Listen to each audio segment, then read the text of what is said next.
8 ways how kindness will ruin your life. We are told to be kind, to extend our hands, to soften our hearts. But let us speak the truth. Kindness, when unguarded, is a slow poison.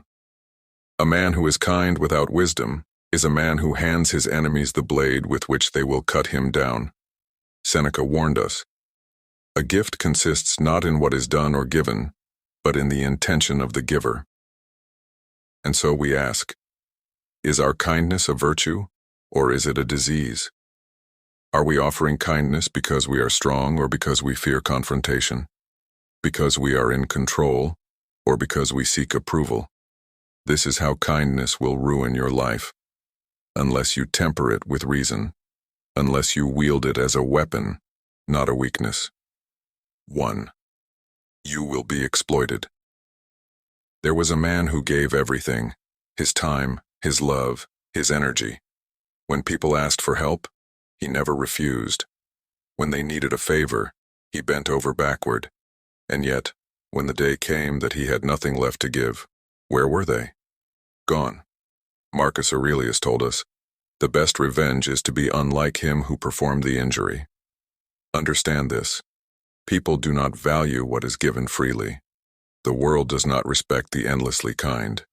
When your kindness has no boundaries, you invite parasites. They will drain you dry, and when you can no longer serve them, they will leave you in the dirt. Do not mistake generosity for virtue. A man who gives without wisdom is not good. He is merely easy to use. 2. You will lose your sense of self.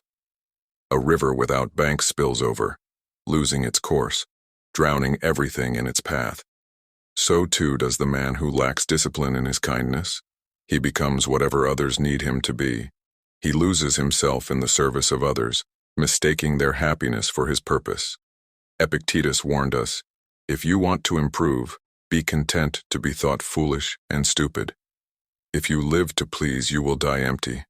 When was the last time you asked yourself, what do I want? What do I need? Or have you spent so long bending to the will of others that you have forgotten your own shape? Stoicism demands that we master ourselves first. Only then can our kindness have meaning. 3. You will invite disrespect. The world does not respect those who are desperate to please. The more you give, the less they value it. There was a man who loved deeply. He gave his partner everything, his time, his devotion, his soul. And yet she grew bored, resentful. She left him for a man who treated her with distance, with mystery. Why? Because we respect what we must earn. Seneca tells us, he who does not prevent a crime when he can, encourages it. If you let others take advantage of you, you are not only allowing disrespect, you are teaching them to do it. Kindness without strength breeds contempt. 4. You will weaken your mind. A man who cannot say no is not kind. He is a slave. If you give in to every request, if you carry every burden, if you avoid conflict for the sake of peace, you are not virtuous. You are weak. True peace is not found in avoiding struggle. It is found in mastering it. Marcus Aurelius reminds us, you have power over your mind, not outside events. Realize this, and you will find strength. If your kindness stems from fear, fear of rejection, fear of confrontation, then you are not acting with virtue. You are acting with cowardice. 5. You will attract manipulators. A wolf does not hunt the strong. It preys on the weak, the slow, the unguarded. And in this world, manipulators do the same.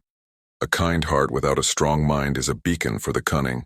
They will praise your goodness, tell you how rare you are, until they have taken everything from you. Then they will vanish. The Stoics understood this well.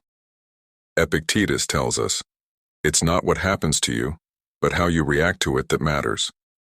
It is not enough to be good. You must be wise. You must recognize when kindness is a trap. 6. You will become addicted to approval. If your kindness is fueled by the desire to be liked, you are not kind. You are addicted to validation. A man who lives for the approval of others is like a ship without a captain, tossed by every wave, steering toward whatever shore offers him applause. But the moment he displeases them, they will abandon him. Ask yourself, if no one praised you, would you still be good? If no one thanked you, would you still help? The only approval that matters is the one given by your own conscience. 7. You will become blind to true strength. There is a misconception that strength and kindness are opposites, that to be kind, you must be soft. But this is a lie. True kindness is not found in weakness, it is found in power, restrained. A lion does not need to prove its strength. A king does not beg to be liked. The strongest men in history were not cruel, but neither were they fools. Seneca warns us, "He who is brave is free." To be free, you must be brave enough to say no, to walk away, to demand respect. 8. You will betray yourself. What is the greatest cost of blind kindness? It is not the exhaustion. It is not the betrayal. It is not even the disrespect. It is the slow, quiet death of the self. A man who lives for others, who bends until he breaks, will one day wake up and realize he has nothing left of himself. He is a hollow shell, shaped by the expectations of others, but empty inside. And when he looks in the mirror, he will ask, "Who am I?" Conclusion. Kindness as a weapon, not a weakness. Kindness is not the enemy, but kindness without strength is fatal. If you are to be kind with wisdom. If you are to be generous with discernment. If you are to love with boundaries. For in the end, the world does not need more weak kindness. It needs strong men with the power to destroy, but the discipline to choose not to. Be kind, but first, be powerful. Final call to action. Walk with purpose. Speak with authority. Guard your kindness like a sword, unsheathed only when necessary. For the world does not pity the weak. It only respects the strong.